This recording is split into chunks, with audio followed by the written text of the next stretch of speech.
How to bed in your brakes.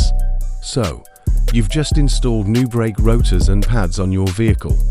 But before you can just drive off into the sunset, you're going to need to bed in those brakes.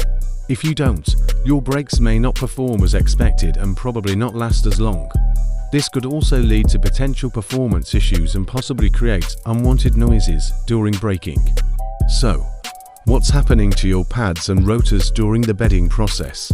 Basically, you're heating up the rotors and evenly transferring some of the brake pad material onto the rotors, so that you have a nice smooth surface for a seamless braking experience.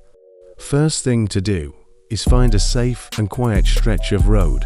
You'll want to get your vehicle's speed up to 50 km per hour, and then using medium pedal pressure, brake the vehicle down to 10 km per hour. Avoid coming to a complete stop and braking so hard that the ABS engages. Repeat this process about 10 times and allow 30 seconds to cool down in between each brake application.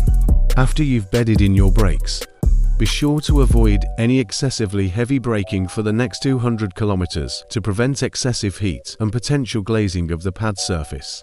And there you have it. Head over to dba.com.au and follow our social channels to stay up to date with everything DBA.